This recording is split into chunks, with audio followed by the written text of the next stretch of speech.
grade 8 magnesium, grade 8 manganese, and then grade 8 mercury. Okay, so uh, this will be just a short discussion or just a short introduction of this lesson since we are not able to meet online, no, dahil lagi tayo nag-asynchronous kapag Tuesday and Thursday, and yung Monday or yung section ko ng Monday and then yung Wednesday, we already have the introduction of this lesson. So para hindi siya maging unfair sa inyo, I made this video para po mas accurate, 'di ba, yung mga discussion since this topic po will be included now in your SAT number 1. So, don't worry, no, hindi naman natin tatapusin yung buong lesson na to dahil hindi to kaya ng isang oras lang, no? And kung saan lang po tayo matapos in this lesson, yun lang po yung i-include natin sa inyong SAT. So, magbibigay na lang po ako ng pointers to review para po alam nyo kung ano po yung mga part dito sa lesson na to, yung kasama po sa inyong SAT, no? And ayun nga, so very important na mapanood yung tong video na to since we are not be able to meet na next week, no? Kasi nga po SAT na po natin ng Monday, Tuesday, and then ng Wednesday. Ngayon, kailangan lang nating magkaroon ng introduction, no, ng lesson na to. So, yeah, sige, let's proceed. So, again, this lesson is about the taxonomic levels of classification. So, what is biodiversity? So, biodiversity is a biological diversity refers to variety of all living things. So, pag sinabi natin biodiversity, lahat po dito ay included, no? Plants, animals, humans, no, fungi, microorganisms. So, syempre, pag sinabi nating biodiversity, hindi lang naman po dito kasama yung mga nakikita ng naked eye natin. Syempre, kasama din dito yung mga organisms, no, na kahit hindi natin nakikita or kailangan pa ng microscope para makita, included sila sa biodiversity. No? Lahat ng living things dito sa Earth is nandito or kasama sa biodiversity. And also, hindi lang naman tayo pag sinabi ng biodiversity, hindi lang siya about living things. It's it also about the ecosystem or the habitat kung saan po natin makikita yung mga living organisms na to. So, meron po tayong 3 main levels of biodiversity. The first one, we have genetic diversity. When we say genetic diversity, it is the differences in genes among individuals of the same species. So, different genes within a species. For example, a dog, no? Ang dog, isang species lang yan. But, marami siyang breed, no? Isang species pero maraming breed. Kasi nga po, iba-iba yung genes na meron sa species ng dog. Kaya nga po, di ba, meron tayong mga Chihuahua, meron tayong mga Bulldog, merong mga Siberian Husky, ano pa ba? Corgis, no? May mga ganong klase ng dogs. It is because, no, merong genetic diversity within that species. Kaya nga po, merong aso na iba-iba yung sizes, iba-iba yung colors, iba-iba yung body shapes, iba-iba yung uri ng balahibo nila, no? It is because of the genetic diversity. So, sa genetic diversity po, ang tatandaan nyo lang, differences in genes within a species. Okay? Next.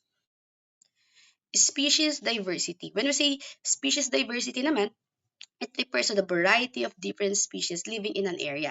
So, ibig sabihin, lahat ng possible species or species na pwede nating makita sa isang lugar. 'Di ba? For example, sa forest. Sa forest, hindi lang naman puro animals ang meron dyan. 'Di ba? Siyempre, meron din yung mga insects, may mga plants din dyan, 'di ba? May mga trees, may mushrooms, 'di ba? And also, may mga microorganisms din po dyan na hindi man visible sa mata natin, basta nandun sila sa forest na yun, they are belong with the species diversity. Or kasama po sila sa species diversity na yun. Okay? So again, when you say species or species diversity, different species in an area or iba't ibang uri ng species na pwede nating makita sa isang lugar. Okay? Next, or the third one, ecosystem diversity. When we say ecosystem diversity, this refers to the variety of ecosystems or habitats in a particular region. So, ibig sabihin, sa ecosystem diversity, iba't ibang uri ng mga ecosystem or habitat na pwede nating makita sa isang region. Okay? So, for example, sa Pilipinas, hindi lang naman puro forest, no? Hindi lang sa forest natin makikita ang mga living organisms or mga organisms, 'di ba? Meron din tayo syempre sa Pilipinas, may mga grasslands, may rivers kung saan makikita din ang iba't ibang organism. May coral reefs, may mangroves, no, may wetlands. So ibig sabihin, when we say ecosystem diversity, hindi lang po ito tawag dito, hindi lang siya po ay nakafocus sa iba't ibang habitats, no? Or ecosystem kung saan pwede nating makita ang mga organism or saan nakatira ang mga organism. So ayun lang po yung tatandaan ha sa three main level of biodiversity. First one, we have genetic diversity. When we say genetic diversity, okay, iba't ibang uri ng genes na meron sa iisang species. Okay? Katulad nga nung sa aso.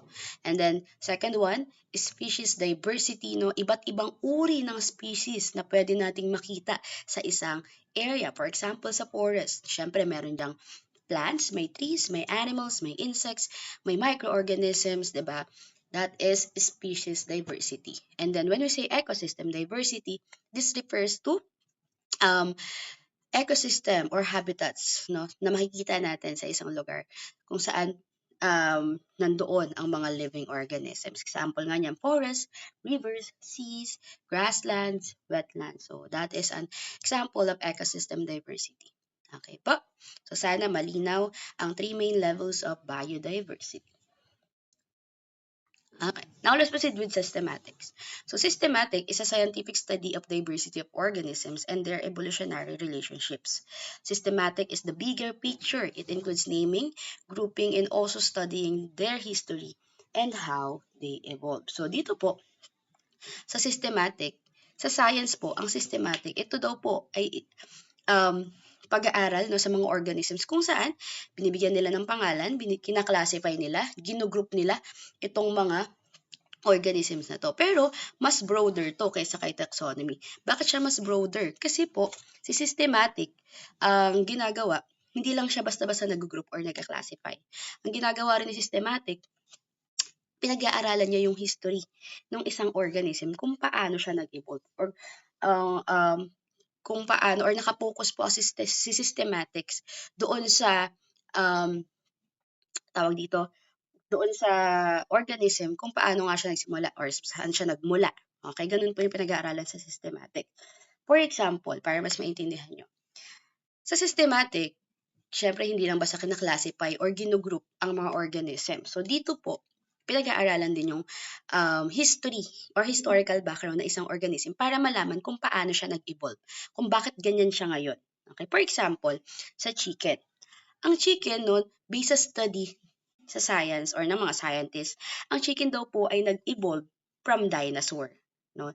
Sabi that chicken daw is belong to a group of two-leg meat-eating dinosaurs called theropods. So, ang theropods po ay isang type ng dinosaur which is doon daw po nagmula no yung mga chicken. So, sabi kasi nung nagkaroon ng pagsabog nung panahon ng dinosaur, di ba, na-wash out yung mga dinosaur, yung family tree ng theropods ang natira. Okay? Nakasurvive daw yung family tree ng theropods na yun. And then, over time, no, until now, until present, over time, yung mga theropods daw naging chicken. That is why meron tayong chicken ngayon. Okay? Meron tayong, tawag dito, meron tayong mga chicken in the present times, 'di ba? So, kung mapapansin nyo, pag sinabi natin systematics, hindi lang basta siya ginugroup or hindi lang basta ginugrupo yung mga organisms or hindi lang basta-basta kinaklasify saan ba siya belong, no? Dito kailangan ding pag-aralan yung historical background ng isang organism kung paano siya nagmula or bakit siya naging ganyan ngayon. Okay, katulad na lang nung sa chicken, 'di ba? So napag-alaman na galing nga siya sa dinosaur. Pero syempre, ang mga scientists ay pinag-aralan po ng mabuti, no? Yung pinag-aaralan po ng mabuti yung mga historical background ng mga organism. Syempre, kasama na diyan yung pag-aaral ng kanilang mga DNA, no? Para ma-make sure nila na, okay, galing pala talaga yung chicken sa mga theropods na to. Okay, so ganun po sa systematic. Meanwhile, in taxonomy, pag sinabi nating taxonomy, it is just basically a grouping or a system of grouping and organizing living organisms based on their similarities and differences. So sa taxonomy, ang kinaibahan niya with the systematics, hindi niya na inaaral yung historical background no ng isang organism. But somehow, pwede niyang i-relate, no? Sa taxonomy, pwedeng ang ginagawa rin minsan, nire-relate yung isang organism with other organism para maka-classify ng maayos yung isang organism. Okay, pwede yun. Pero sa taxonomy kasi hindi naman importante yung historical background or kung paano nag-evolve yung isang organism. So dito, kailangan lang tignan nila yung similarities and differences with other organism para mas maayos na maklasify yung isang organism na yan. Okay? So that is taxonomy. And the father of taxonomy is Carolus Linnaeus po. Again, father of taxonomy is Carolus Linnaeus. So, si Carolus Linnaeus po ay isang Swedish scientist. Okay? Swedish scientist po siya. So, during his time, nung panahon niya daw, nung panahon nila, parang nagkakaroon sila ng confusion kasi yung mga tao daw, kahit iisang species lang yan, iba-iba yung tawag nila doon. Okay, wala silang iisang pangalan sa isang organism. Kaya po, yung mga tao, kung ano yung gusto nilang itawag dun sa isang organism, yun yung itatawag nila. For example, para mas maintindihan nyo. For example, ngayon natin i-imagine na walang pangalan yung mga organism. Yung isang aso, di ba isang organism lang yun? Isang organism lang si aso. Ngayon, imbes na dog or aso ang itawag ng mga tao before doon sa organism na yun, pwede nilang tawagin sa mga pangalan na gusto nila. Like for example, rat or pusa or bird, 'di ba? Or pwede nilang tawagin ng or bigyan ng pangalan ng sarili nila. For example, Ana, 'di ba? So ganun yung nangyayari before. So nagkakaroon ng confusion sa mga organism kasi wala silang standard name, no? Walang standard name yung mga organism. So that brings confusion with the people, also with the scientists, kung saan sila yung involved, 'di ba, sa pag-aaral ng mga organism. So, naisip ni Carlos Linnaeus na what if bigyan ko kaya ng standard name ang mga organisms, no? Para naman mawala yung confusion. So, dito niya po na-develop yung binomial nomenclature. Pag sinabi nating binomial nomenclature, it is, di ba pag sinabi nating binomial, 2 or means 2. When you say nomenclature naman, it is a system of giving names, no?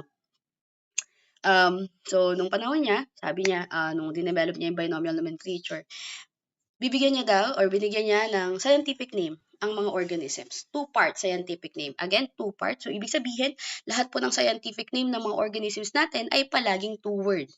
Okay? So, again, pagka sinabi nating scientific name of organisms, palagi pong 2 words. And ito po ay kinuha niya sa Latin na word. Bakit Latin ang kinuha niya? Since ang Latin po ay hindi na po nagbabago, no, yung system or language or yung grammar ng mga Latin, no? Kaya yun na po yung ginamit niya. So nung time niya, nung na-develop niya yung binomial nomenclature, binigyan niya ng pangalan ngayon yung mga organisms, no? Meron ng scientific name yung mga organisms. Kung saan nakatulong ito sa mga scientists, no? Lalo na sila po ang nag-aaral sa mga organisms. Dahil alam naman po natin that there are millions of organisms sa buong mundo. Imagine kung wala po yung pangalan. 'Di ba? Hindi lang scientist ang malilito dyan, lalo na po siguro tayong tao. No? Dahil usually tayo yung um, may mga kasama palagi mga living organisms, especially mga animals, 'di ba? Then nakikita natin yung mga plants, no? Paano kung mga walang pangalan yan or scientific name? So, magkakaroon tayo ng confusion. So, sa world ng science naman, malaking tulong to, no? Yung binomial nomenclature kasi parang ito na po yung nagiging communication ng mga scientists. For example, ang scientist ay from Philippines and then yung isang scientist ay from Korean and then kailangan nilang magkita for some project or for some study, no? Although meron silang language barrier kasi nga po Filipino and then Korean, 'di ba? May language barrier sila. Pero pag gumamit na sila ng scientific name ng mga organisms, magkakaroon sila or magkakaintindihan sila. Okay? Parang nasa same page lang sila. Pag ginamit nila yung scientific name ng mga organisms. 'Di ba? Parang ito na rin yung naging communication ng mga scientists. Kahit na sila po ay nasa iba't ibang lugar, no? Kahit na meron silang mga language barrier, no, na tinatawag. So, tawag dito, yung binomial nomenclature is sobrang helpful, no, dito sa science, since nagkaroon na nga po ng scientific name, no, lahat ng millions of organisms. And then ito pong binomial nomenclature ni Carlos Linnaeus na parang nag-open ng eyes, no, ng mga iba't ibang scientists na parang okay, so dahil meron ng scientific name, what if i-classify natin sila, no, isa-isahin nating i-group yung mga organisms kung saan sila belong, saan silang mga organisms related, no? Ano yung mga organisms dapat na magkakasama, since ayun nga, related sila sa one another. So parang naging foundation ng mga scientists itong binomial nomenclature ni Carlos Linnaeus. Okay?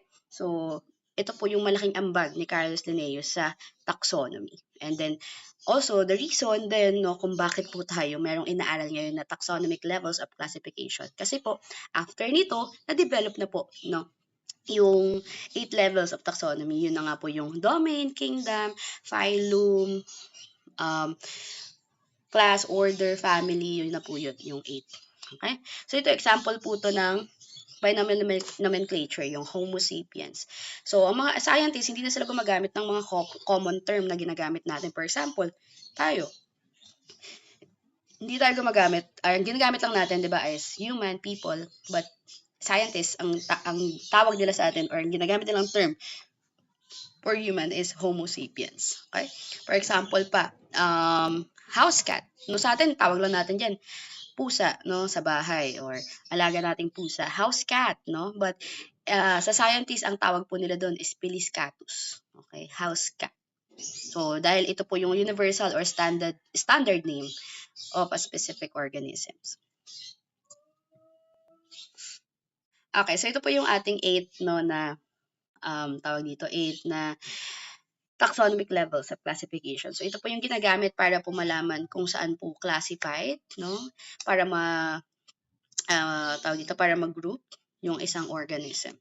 So yan po ay yung domain, kingdom, phylum, class, order, family, genus, and species. So kung mapapansin nyo, naka-reverse pyramid siya. Bakit siya naka-reverse pyramid? It is because it is from broadest, no? From broad to specific. Ngayon, bawat levels po dyan, meron niyang mga types. Okay, for example, sa domain. Sa domain, may 3 types dyan. May eukarya, bacteria, and archaebacteria. Sa kingdom naman, merong 6, no? Sa phylum, madami din. Sa class, madami din. Order, madami din. Family, marami din. Sa genus, marami din silang kasama dyan, no?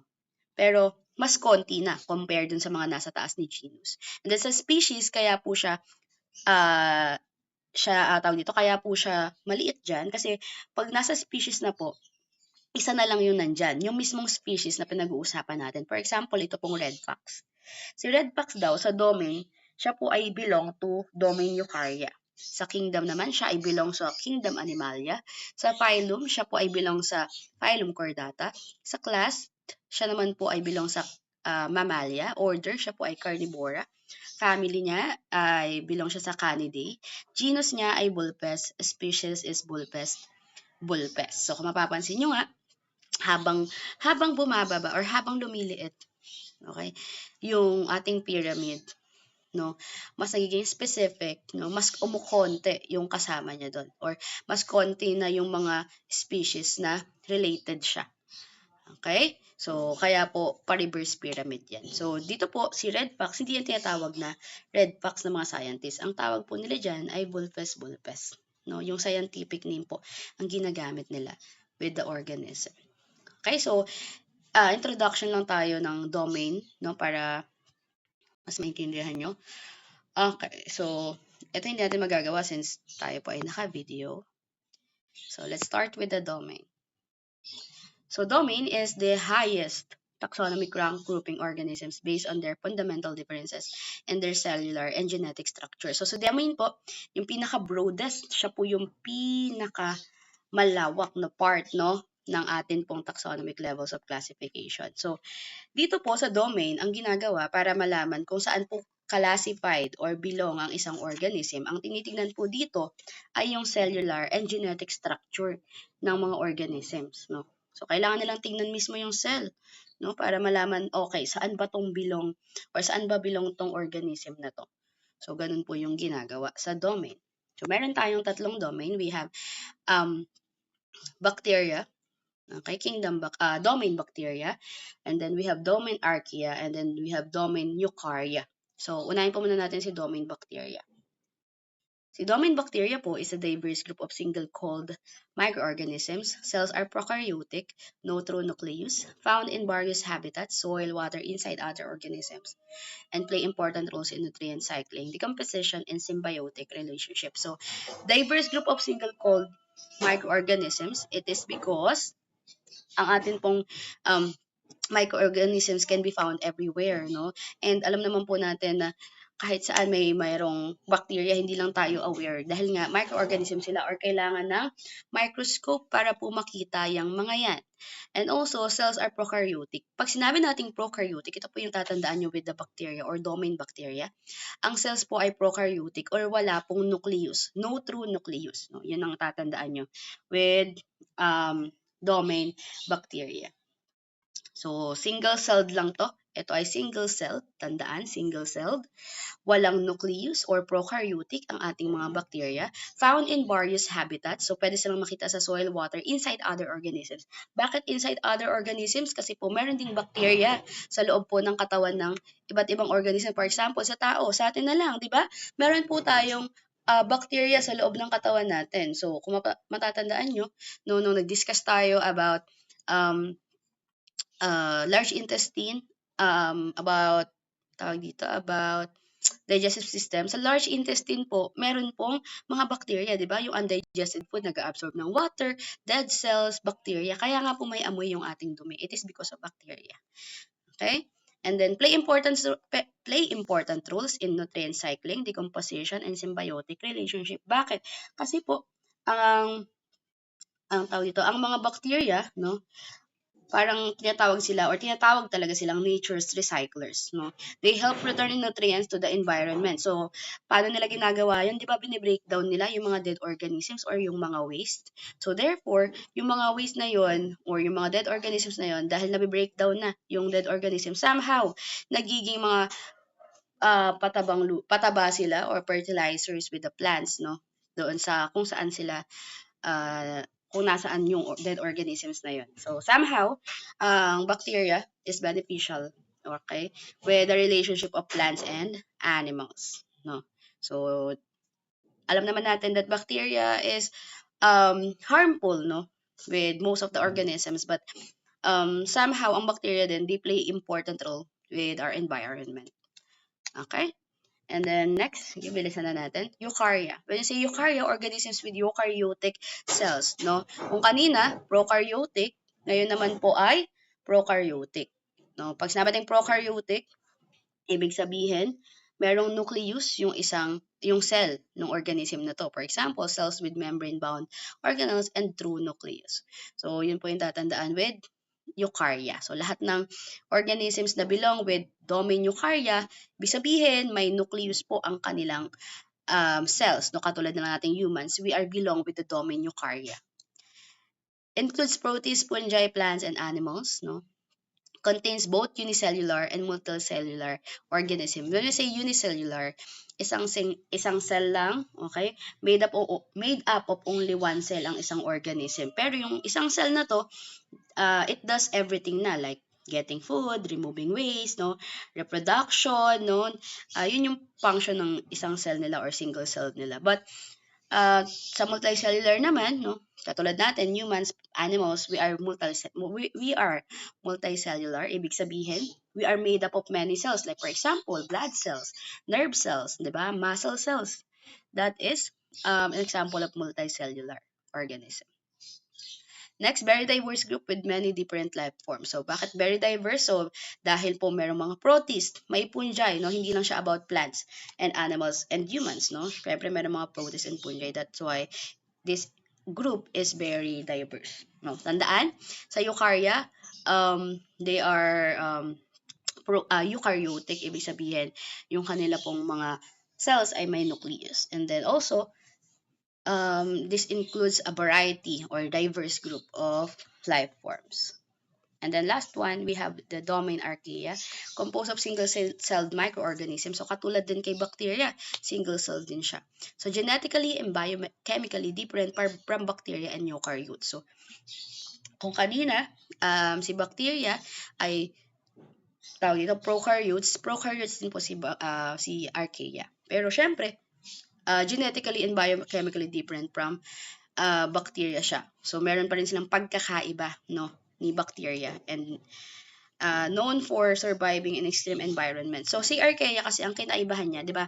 Ang bacteria kasi can be found everywhere, no? For example lang, sa phone mo pa lang kapag humawak ka kung saan-saan, meron ng bacteria 'yan, pero hindi lang tayo aware since hindi naman siya visible sa mata natin or sa naked eye natin. But with archaea, itong mga organism that belong with the domain archaea, sila po ay kayang mabuhay sa mga extreme environments, no? Yung mga lugar na akala natin walang kayang mabuhay na organism. So, doon po sila nakatira or doon sila nabubuhay. So, definitely ibang-iba siya with bacteria. Ang pagkakatulad niya lang kay bacteria, it is parehas po silang single-celled or prokaryotes. Okay? So, known for surviving in extreme environments, for example, high temperatures, acidity, salinity. Kaya po pwede sila, saan sila pwedeng makita? Sa mga hot spring, sa mga salt lakes, deep ocean bends. So, kaya nilang mabuhay sa mga area na walang oxygen, no? Example nito sa, ano pa ba? Sa